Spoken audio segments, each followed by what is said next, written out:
ಹಿತ್ತಲ ಗಿಡದಲ್ಲಿದೆ ಮದ್ದಿನ ಮಂತ್ರ, ಅಡುಗೆ ಮನೆಯಲ್ಲಿದೆ ಆರೋಗ್ಯದ ಸೂತ್ರ.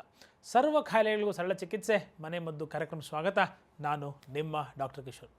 ಪ್ರತಿನಿತ್ಯ ಆಯುರ್ವೇದೀಯ ರೂಪದಲ್ಲಿ ಅನೇಕ ಮನೆ ಮದ್ದುಗಳನ್ನು ನಿಮಗೆ ಈ ಸಂದರ್ಭದಲ್ಲಿ ಉಣಬಡಿಸ್ತಾ ಬರ್ತಿದ್ದೀನಿ.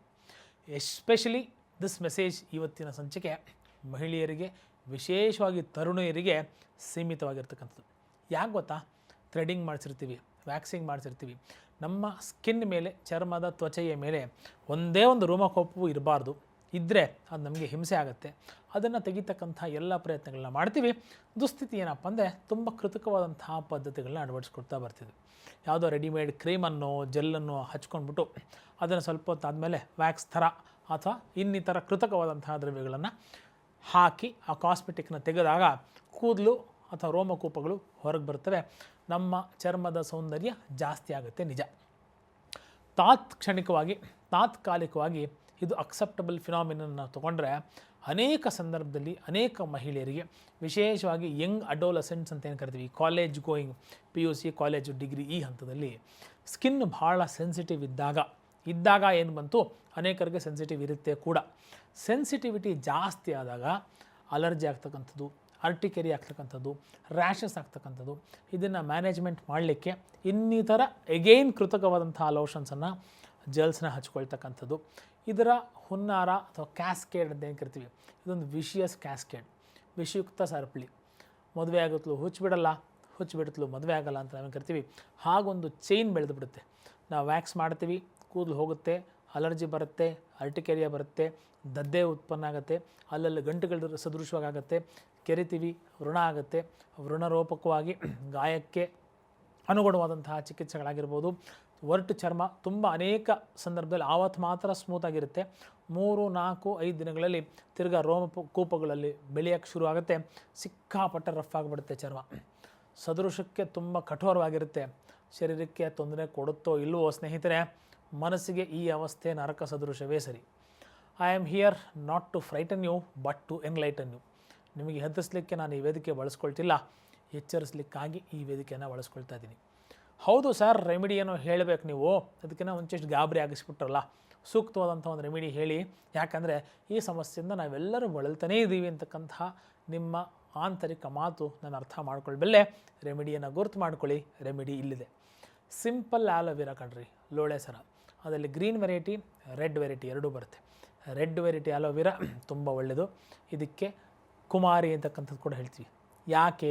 ಕೌಮಾರ್ಯಾವಸ್ಥೆಯಲ್ಲಿ ಯಂಗ್ ಅಡೋಲಸೆಂಟ್ ವುಮನ್ಗೆ ತುಂಬ ಹಿತಕರವಾಗಿ ಆಭ್ಯಂತರಿಕವಾಗಿ ಮತ್ತು ಬಾಹ್ಯಾಭ್ಯಂತರಿಕವಾಗಿ ಹೆಲ್ಪ್ ಮಾಡಲಿ ಈ ದ್ರವ್ಯ, ಅಥವಾ ಹೆಲ್ಪ್ ಮಾಡ್ತಾ ಇದೆ ಈ ದ್ರವ್ಯ ಅಂತಕ್ಕಂಥ ದೃಷ್ಟಿಕೋನದಿಂದ ಈ ಸ್ಪೆಸಿಫಿಕ್ ದ್ರವ್ಯಕ್ಕೆ ಕುಮಾರಿ ಅಂತಕ್ಕಂಥ ಹೆಸರಿದೆ.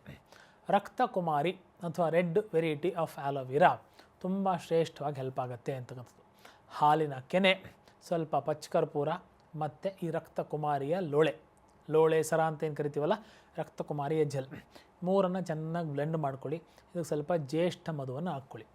ಸುಮಾರು 1 ಚಮಚ ಜ್ಯೇಷ್ಠ ಮಧು, ಆಲೋವೆರಾ ಆ್ಯಡ್ ಮಾಡ್ಕೊಳ್ತಕ್ಕಂಥದ್ದು. ಹಾಲಿನ ಕೆನೆ, 1-2 ಚಿಟಿಕೆಯಷ್ಟು ಪಚ್ಚಕರ್ಪೂರ, 1 ಸ್ಪೂನಷ್ಟು ಕೂಡ ನೀವು ಜ್ಯೇಷ್ಠ ಮಧುವನ್ನು ಇದಕ್ಕೆ ಬೆರೆಸ್ಕೊಳ್ಬೋದು. ಮೈಕ್ರೋ ಫೈನ್ ಪೌಡ್ರ್ ಹಾಕಬೇಕು. ಯಾಕಂದರೆ ಇದೆಲ್ಲ ಸಮ್ಮಿಶ್ರದ ರೂಪದಲ್ಲಿ ಹಾಕಿ ಚರ್ಮಕ್ಕೆ ಹಚ್ಚಿ ಉಜ್ತಕ್ಕಂಥದ್ದು ಹಾಕಬೇಕು. ಪೋಸ್ಟ್ ವ್ಯಾಕ್ಸಿಂಗ್ ನೀವು ಇದನ್ನು ಮಾಡಿದಾಗ ಆ ಸ್ಕಿನ್ನ ಸಾಫ್ಟ್ನೆಸ್ ಮತ್ತು ಸಪಲ್ನೆಸ್ಸು ತುಂಬ ಚೆನ್ನಾಗಿ ಇಂಪ್ರೂವ್ ಆಗೋಕ್ಕೆ ಅವಕಾಶ, ಅನುಕೂಲ, ಆಸ್ಪದ ಮಾಡಿಕೊಡುತ್ತೆ ಅಂತಕ್ಕಂಥ ಮಾತನ್ನು ಹೇಳ್ತೀವಿ. ನೆಕ್ಸ್ಟ್ ರೆಮಿಡಿ ಏನು ಗೊತ್ತಾ? ಸಿಂಪಲ್ ಆಗಿರ್ತಕ್ಕಂಥ ಸ್ಫಟಿಕ ಅಂದರೆ ಪೊಟ್ಯಾಶ್ ಆಲಮ್ ಅಂತಕ್ಕಂಥ ಕರಿತೀವಿ. 10-20-50 ರೂಪಾಯಿಗೆ ದೊಡ್ಡ ಕೇಕ್ ಸೋಪಿನ ಬಿಲ್ಲೆಯ ಆಕಾರದಲ್ಲೇ ಕಟ್ ಮಾಡಿ ಕೊಟ್ಟಿರ್ತಾರೆ. ಈ ಸ್ಫಟಿಕವನ್ನು ಡೆಫಿನೆಟ್ಲಿ ನೀವು ಪೋಸ್ಟ್ ವ್ಯಾಕ್ಸಿಂಗ್, ಪೋಸ್ಟ್ ಹೇರ್ ರಿಮೂವಲ್ಲು ಚೆನ್ನಾಗಿ ನೀರಿನಲ್ಲಿ ಅದ್ದಿ ಅದನ್ನು ರಬ್ ಮಾಡೋದ್ರಿಂದ ಆ ಸ್ಕಿನ್ನು ತುಂಬ ಸಾಫ್ಟ್ ಆ್ಯಂಡ್ ಸಪಲ್ ಆಗುತ್ತೆ. ಇದರ ಜೊತೆಗೆ ಎಸ್ಪೆಷಲಿ ನೀವು ಸ್ಫಟಿಕವನ್ನು ರಬ್ ಮಾಡೋಂಥ ಸಂದರ್ಭದಲ್ಲಿ ಪ್ಯೂರ್ ರೋಸ್ ಸೆಪಲ್ಸ್, ರೋಸಾ ಹೂವಿನ ದಳಗಳು ಮತ್ತು ಪರಿಶುದ್ಧವಾದಂತಹ ಶ್ರೀಗಂಧವನ್ನು ನೀವು ಎರಡನ್ನೂ ಮಿಕ್ಸ್ ಮಾಡಿ ತೆಗೆದುಕೊಳ್ಬೇಕು. ತೆಗೆದಾಗ ರೆಡ್ ಕಲರ್ ಸಾಫ್ಟ್ ಪೇಸ್ಟ್ ರೂಪಾಂತರದಲ್ಲಿ ಬರುತ್ತೆ. ರೋಸ್ ಆ್ಯಂಡ್ ಶ್ರೀಗಂಧ, ಇದಕ್ಕೆ ಅರಿಶಿಣವನ್ನು ಆ್ಯಡ್ ಮಾಡ್ಕೊಳ್ಬೋದು. There is a value added effect ನೀವು ಅರಿಶಿಣವನ್ನು ಆ್ಯಡ್ ಮಾಡ್ಕೊಳ್ದಾಗ. ಯಾಕೆ ಅಂದರೆ ರೋಮಕೂಪಗಳು ಬೆಳೆದೇ ಇರತಕ್ಕಂಥ ರೂಪದಲ್ಲಿ ಒಂದು ಮಹಿಳೆಯ ಸೌಂದರ್ಯವನ್ನು ವೃದ್ಧಿಸ್ತಕ್ಕಂಥ ದೃಷ್ಟಿಕೋನದಲ್ಲಿ ಅದಕ್ಕೆ ಹೆಚ್ಚಿನ ರೀತಿಯಲ್ಲಿ ಶ್ರೀಗಂಧ ತನ್ನದೇ ಆದಂತಹ ಪಾತ್ರವನ್ನು ವಹಿಸುತ್ತೆ. ನೀವು ನೋಡಿರಬೇಕು, ಇವತ್ತಿಗೂ ಗ್ರಾಮೀಣ ರೀತಿಯಲ್ಲಿ ಗ್ರಾಮೀಣ ಹೆಣ್ಮಕ್ಳು ಕೆನೆಗೆ ಸ್ನಾನ ಆದಮೇಲೆ ಅರಿಶಿನ ಹಾಕ್ಕೊಳ್ಳದೆ ಹೊರಗೆ ಬರೋದೇ ಇಲ್ಲ. ಕೇರಳದಲ್ಲಿ ನೋಡಿ, ಪಾದಕ್ಕೆ ಅರಿಶಿನವನ್ನು ಹಚ್ಚದೆ ಮನೆಯಿಂದ ಇವತ್ತಿಗೂ ಒಂದು ಟ್ರೆಡಿಷ್ನಲ್ ಕೇರ್ ಲೈಟು ಮನೆಯಿಂದ ಹೊರಗಡೆ ಕಾಲಿಡೋದಿಲ್ಲ. ಯಾಕೆ ಅಂದರೆ ಕೊಬ್ಬರಿ ಎಣ್ಣೆ ಅರಿಶಿನ ಕಾಲಿಗೆ ಹಚ್ಚಿದಾಗ, ಮೈಗೆ ಹಚ್ಚಿದಾಗ ಲೂಬ್ರಿಕೇಷನ್ನೂ ಹೌದು, ರೋಮಕೂಪಗಳು ಬೆಳೆದೇ ಇರತಕ್ಕಂಥ ದೃಷ್ಟಿಕೋನದಲ್ಲೂ ಕೂಡ ಹೆಚ್ಚಿನ ಅನುಕೂಲತೆ ಇದು ಮಾಡಿಕೊಡುತ್ತೆ. ಅಷ್ಟೇ ಅಲ್ಲ, ತುಂಬ ಲೋಳೆ ಸರ ಅಥವಾ ಆಲೋವೆರಾವನ್ನು ಅದಕ್ಕೆ ಹೆಚ್ಚಿನ ಪ್ರಮಾಣದಲ್ಲಿ ನೀವು ಜೇಷ್ಠಮಧು ಮತ್ತು ಪಚ್ಚ ಕರ್ಪೂರ, ಹಾಲಿನ ಕೆನೆ ಅಂತ ಏನು ಹೇಳಿದ್ನಲ್ಲ, ಈ ಫೈನ್ ಪೇಸ್ಟ್ನ ನೀವು ಮಾಡಿಕೊಂಡು ವಿಶೇಷವಾಗಿ ಈ ಥರ ತುಂಬ ಉಷ್ಣಾಂಶ, ತುಂಬ ಡ್ರೈನೆಸ್, ಎರಡು ಎಕ್ಸ್ಟ್ರೀಮಲ್ಲಿ ಏನೋ 6 ಡಿಗ್ರೀಸು 7 ಡಿಗ್ರೀಸ್ ಚಳಿ ಇದೆಯಪ್ಪ ಅಂಥ ಟೈಮಲ್ಲಿ ಕೂಡ ತುಂಬ ಶುಷ್ಕವಾಗಿಬಿಡುತ್ತೆ ಚರ್ಮ. ಆ ಸಂದರ್ಭದಲ್ಲಿ 34-35 ಡಿಗ್ರಿ ಇದೆ, ತುಂಬ ಡ್ರೈನೆಸ್ ಬರ್ತಾಯಿದೆ, ಸಿಕ್ಕಾಪಟ್ಟೆ ಬೆವರು, ಉರಿ, ಕೆರ್ಕೊಳ್ಬೇಕು ಅನಿಸುತ್ತೆ, ಬಟ್ಟೆ ಹಾಕ್ಕೊಂಡ್ರೆ ಹಿಂಸೆ, ಕಾಟನ್ ಬಟ್ಟೆ, ಖಾದಿ ಬಟ್ಟೆ, ಲಿನನ್ ಬಟ್ಟೆನೇ ಹಾಕ್ಕೊಳ್ಬೇಕು. ನೈಲಾನು, ಪಾಲಿಯೆಸ್ಟರು, ಸಿಂಥೆಟಿಕ್ ಹಾಕ್ಕೊಂಬಿಟ್ರೆ ಜೀವನೇ ಮುಗ್ದೋಯ್ತು. 2-3 ಸಲ ಸ್ನಾನ ಮಾಡಬೇಕು. ಅಂಥ ಪರಿಸ್ಥಿತಿಯಲ್ಲಿ ಅಕ್ಸೆಪ್ಟಬಲ್ ಫಿನಾಮಿನನ್, ಕಾಟನ್ ಬಟ್ಟೆ ಹಾಕ್ಕೊಳ್ಳಿ, ಲಿನನ್ ಬಟ್ಟೆ ಹಾಕ್ಕೊಳ್ಳಿ, 2 ಅಲ್ಲ 3 ಸಲ ಕೂಡ ಸ್ನಾನ ಮಾಡಿ. ಸೋಪು ಬೇಡ, ಏನು ಬೇಡ, ಸಿಂಪಲ್ ಕಡಲೆ ಹಿಟ್ಟು, ಚಣಕ ಅಂತ ಕರಿತೀವಿ ಕಡಲೆಗೆ, ಶ್ರೇಷ್ಠವಾದಂತಹ ಚರ್ಮದ ಕಾವಲನ್ನು ಕಾಯುತ್ತೆ ಅಂತಕ್ಕಂಥದ್ದು. It acts as a protective layer to the whole skin.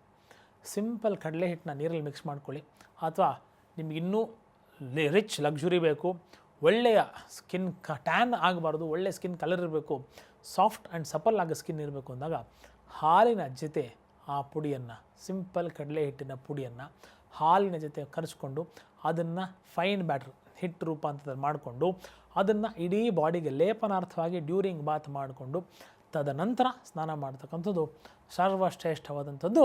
ಸ್ನಾನದ ನೀರಿಗೆ ಸ್ವಲ್ಪ ಬೇವಿನ ಎಲೆಯ ಪುಡಿಗಳನ್ನು ಅಥವಾ ಕಟ್ ಮಾಡತಕ್ಕಂಥ ತಾಜಾ ಬೇವಿನ ಎಲೆಯನ್ನು ಹಾಕಿ ಅದರಲ್ಲಿ ಸ್ನಾನ ಮಾಡೋದ್ರಿಂದ ರೋಮಕೂಪಗಳು ಸದೃಢವಾಗಿರುತ್ತೆ, ಸಾಫ್ಟ್ ಸ್ಕಿನ್ ಬರುತ್ತೆ, ಲಸ್ಚರಸ್ ಸ್ಕಿನ್ ಬರುತ್ತೆ. ಮೋಸ್ಟ್ ಇಂಪಾರ್ಟೆಂಟ್, ಸ್ಕಿನ್ ಕಾಂತಿಯುಕ್ತವಾಗಿರ್ಬೇಕು ರೀ. ಅದಕ್ಕೆ ಆರೋಗ್ಯ ಆಂತರಿಕವಾಗಿ ಆಭ್ಯಂತರಿಕವಾಗಿರತಕ್ಕಂಥದ್ದು ಭಾಳ ಅನಿವಾರ್ಯ ಮತ್ತು ಅವಶ್ಯ. ಇದಿದ್ದಾಗ ಮಾತ್ರ ಆ ಚರ್ಮ ಹೆಚ್ಚಿನ ರೀತಿಯಲ್ಲಿ ಹೊಳಿಲಿಕ್ಕೆ ಸಾಧ್ಯ. ಸರ್, ಈಗ ಹೇಳಿದ ರೆಮಿಡೀಸು ಬರೀ ಕಾಲಲ್ಲಿ, ಅಂಗಾಲಲ್ಲಿ, ಕೈಯಲ್ಲಿ, ತೋಳಲ್ಲಿ, ಅಂಡರ್ ಆರ್ಮನ್ನ ವ್ಯಾಕ್ಸ್ ಮಾಡ್ಕೋತೀವಿ, ಇಲ್ಲಿ ಮಾತ್ರ ಮಾಡ್ಕೊಂಡು ಬಿಡೋದಾ? ಅಲ್ಲಿ ಮಾಡಿಕೊಳ್ಳಿ, ಏನೂ ತೊಂದರೆ ಇಲ್ಲ. ಆದರೆ ಸರ್ವಾಂಗೀಣವಾಗಿ ಕೂಡ ಮಾಡಿಕೊಳ್ಳಬಹುದಾದಂತಹ ಸಿಂಪಲ್ ಹೋಮ್ ರೆಮಿಡೀಸು ಇವತ್ತು ನಾನು ಹೇಳ್ತಕ್ಕಂಥ tips. Rose petals natural aroma ಕಣ್ರಿ. ಅದನ್ನು ನೀವು ಹಚ್ಕೊಂಡು ಸ್ನಾನ ಮಾಡಿದಾಗ ಸಿಂಪಲ್, ಅದು ಮತ್ತು ಶ್ರೀಗಂಧ ಏನು ಹೇಳಿದ್ನಲ್ಲ, ಅದ್ರ ಕಾಂಬಿನೇಷನ್ ನೀವು ಸ್ನಾನ ಮಾಡಿದಾಗ ನಿಮ್ಮ ಸ್ಕಿನ್ನ ಅರೋಮಾನೇ ಬೇರೆ. Radiant skin, soft and supple skin, lustrous skin, attractive skin. ಎಲ್ಲಕ್ಕಿಂತ ಹೆಚ್ಚಾಗಿ ಬೇರೆಯವ್ರು ನೋಡ್ತಾರೆ, ನಿಮ್ಮ ಚರ್ಮದ ಕಾಂತಿಯನ್ನು ವೃದ್ಧಿ ಮಾಡ್ಕೊಳ್ತಾರೆ, ಎಲ್ಲ ಬೇರೆ. ನಿಮಗೆ ನಾನು ಸ್ವಸ್ಥಳಾಗಿದ್ದೇನೆ ಅಂತಕ್ಕಂಥ ಪರಿಕಲ್ಪನೆ, ಪರಿಭಾವನೆ ಬರಬೇಕು ಅಂದಾಗ ಈ ಸಿಂಪಲ್ ರೆಮಿಡೀಸ್ನ ತಾವು ಯೂಸ್ ಮಾಡ್ಕೊಳ್ತಕ್ಕಂಥದ್ದು ತುಂಬ ಔಚಿತ್ಯವೇ ಸರಿ ಅಂತಕ್ಕಂಥದ್ದು. ಇನ್ಯಾಕೆ ಯೋಚನೆ ಮಾಡ್ತೀರಾ? ಪೋಸ್ಟ್ ವ್ಯಾಕ್ಸಿಂಗ್ ಏನು ಮಾಡಬೇಕು, ಎಲ್ಲ ರೆಮಿಡೀಸ್ ಇವತ್ತು ಹೇಳಿದ್ದನ್ನು ಟ್ರೈ ಮಾಡಿ ಆರೋಗ್ಯ ನಿಮ್ಮದಾಗಿಸ್ಕೊಳ್ಳಿ. ಇನ್ನೂ ಅನೇಕ ರೆಮಿಡೀಸು, ಅನೇಕ ಪರಿಹಾರಗಳನ್ನ ತಂದುಕೊಡ್ತೀನಿ. ಮುಂದಿನ ಸಂಚಿಕೆಯಲ್ಲಿ ಕಾಯ್ತಾ ಇರಿ, ವಾಪಸ್ ಬರ್ತೀನಿ. ನಮಸ್ಕಾರ.